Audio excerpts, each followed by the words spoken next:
काव्या अर्जुन से उसके लिए खर्चे नहीं कराना चाहती थी, पर अर्जुन के जोर देने पर वो एक ड्रेस ट्राई करने के लिए चेंजिंग रूम में चली गई। इधर साक्षी अर्जुन के बारे में सोच रही थी। नहीं, ऐसा नहीं हो सकता। वो अभी भी गरीब है। साक्षी ने मन ही मन कहा।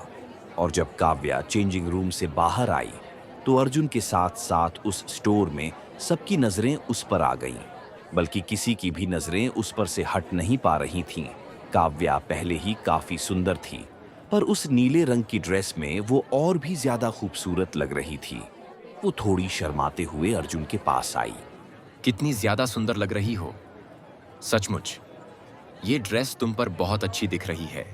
अर्जुन ने कहा तो वो और ज्यादा शर्माने लगी। जी मैम, सर ने सही कहा। ये ड्रेस आपकी बॉडी शेप के अकॉर्डिंग अच्छे से फिट हो गई। अटेंडर ने कहा। वहां खड़े सभी लड़के, अर्जुन और सभी लड़कियां काव्या की सुंदरता से जल रही थीं। यार ये तो इस साक्षी से भी सुंदर है। क्या मुझे साक्षी को छोड़कर इस लड़की को पटा लेना चाहिए? साक्षी के ऊपर पैसे खर्च करने से अच्छा मैं इसके लिए खर्च करूं। पर क्या इस बार ये फटीचर ऐसा होने देगा? किसी वजह से इसके तेवर कुछ ज्यादा ही बढ़े हुए लग रहे हैं। राज ने काव्या को देखते हुए मन ही मन सोचा। ठीक है, अभी हम और लेंगे। इस बार तुम खुद से चूज कर लो। अर्जुन ने कहा। क्या और? नहीं, बस ये एक ही बहुत है। मैं नहीं जानता, तुम्हें कम से कम एक और ड्रेस तो लेनी होगी। काव्या बोल ही रही थी, पर अर्जुन ने बीच में उसकी बात काटते हुए कहा। अच्छा ठीक है, बस एक और, पर उसके बाद नहीं। काव्या ने एक गहरी सांस लेते हुए कहा और खुद ही दूसरी ड्रेस ढूंढने लगी। उसे एक पसंद आ गई। वो जैसे ही उसे लेने वाली थी, तभी दूसरी तरफ से साक्षी ने भी उसी ड्रेस को पकड़ लिया। छोड़ इसे।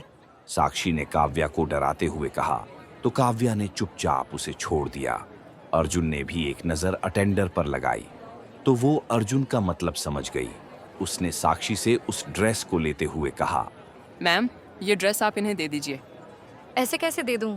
इससे पहले इस ड्रेस को मैंने लिया है, और वैसे भी ये इसके जैसी किसी भिखारी के लिए नहीं बनी, बल्कि इतने ब्रांडेड कपड़े पहनने की इसकी औकात ही नहीं है। क्या तुम्हें इन दोनों की हालत देखकर लगता है कि ये तुम्हारे यहाँ के कपड़े अफोर्ड भी कर पाएंगे? साक्षी ने कहा, जो कि पहले से बेहद गुस्से में थी, क्योंकि राज के अंकल के कहने पर भी मैनेजर ने उन्हें बाहर नहीं निकाला, बल्कि उन्हें वेट कराए बिना अंदर ले आया। सुनिए मैम, आपको हमारे दूसरे कस्टमर से ठीक से बात करनी होगी। और रही बात इस ड्रेस की, तो ये पहले इन्होंने पसंद की है। अटेंडर ने कड़ी आवाज में कहा। वो ये ड्रेस काव्या को देना चाहती थी, क्योंकि काव्या उसके मालिक अर्जुन के साथ आई थी। पर साक्षी यहीं नहीं रुकी और आगे बोली। क्यों नहीं बोलूं? इन दोनों की हालत किसी गटर की है। तुम्हारे पागल मैनेजर ने इन्हें अंदर लाकर ही अपने होटल की बेइज्जती की है। मैं बता रही हूँ, ये भिखारी यहाँ चकाचौंध देखने और टाइम पास करने के लिए आया है। इसकी जेब में एक फूटी कौड़ी भी नहीं होगी। उसकी बकवास से अब वहां दूसरे कस्टमर्स का ध्यान भी साक्षी पर आ गया। वहां किसी को नहीं पता था कि इन फटे पुराने कपड़ों में जो है वो इस होटल का नया मालिक है, लेकिन उसके बाद भी सबको साक्षी पर ही गुस्सा आ रहा था। अर्जुन शांत स्वभाव का था, लेकिन जब कोई उसकी या उसके अपनों की बेइज्जती करे तो वो जवाब देना अच्छे से जानता था। साक्षी की बात सुनते ही उसके चेहरे पर एक ठंडी मुस्कान आई। वो धीरे धीरे आगे बढ़ा और बिल्कुल साक्षी और राज के सामने खड़ा हो गया। गटर, अर्जुन ने हल्की हंसी के साथ कहा और आगे बोला। हाँ, सही कहा तुमने।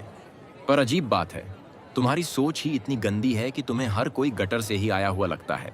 उसकी बात सुनकर साक्षी का चेहरा गुस्से से लाल हो गया, लेकिन इससे पहले कि वो कुछ बोलती, अर्जुन ने अपनी जेब से रेड वीआईपी कार्ड निकाला और उसे उंगलियों में घुमाते हुए कहा। देखो मेरे पास क्या है। ये वही फूटी कौड़ी है जिसके सपने देखने के लिए भी तुम्हें किसी अमीर आदमी का सहारा लेना पड़ता है। और हाँ, ये सिर्फ दिखावे के लिए नहीं, बल्कि जरूरत पड़ने पर इस पूरे स्टोर को खरीदने के लिए काफी है।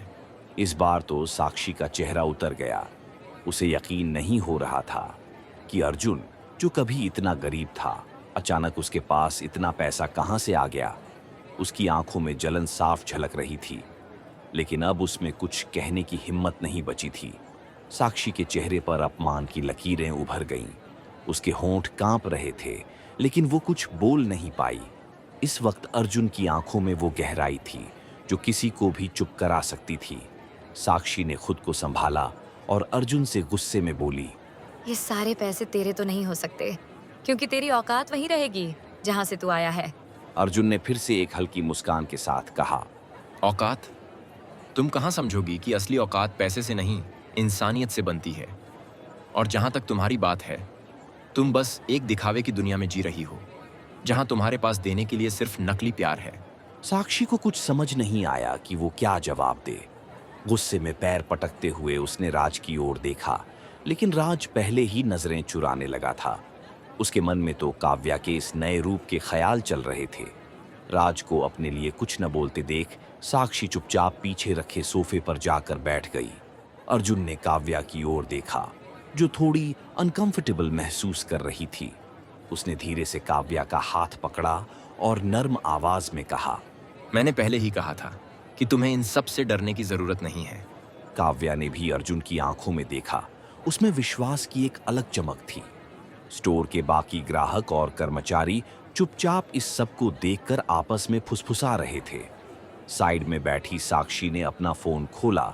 सबसे पहले उसे कॉलेज के ग्रुप में एक वीडियो मिली।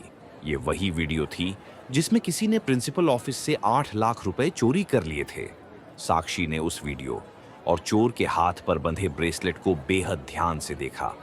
उस पर बने छोटे से एस को उसने पहचान लिया। अर्जुन काव्या के लिए खरीदी ड्रेसेस के लिए पेमेंट कर रहा था। पीछे बैठी साक्षी, जो कि अब भी जलन और गुस्से से भरी हुई थी, उसने मन ही मन हंसते हुए कहा, आज का बदला तो मैं तुझसे लेकर रहूंगी। चोरी के पैसों पर मुझे इंसानियत सिखा रहा था। ये खेल अभी खत्म नहीं हुआ है अर्जुन। मैं तुझे चैन से जीने नहीं दूंगी।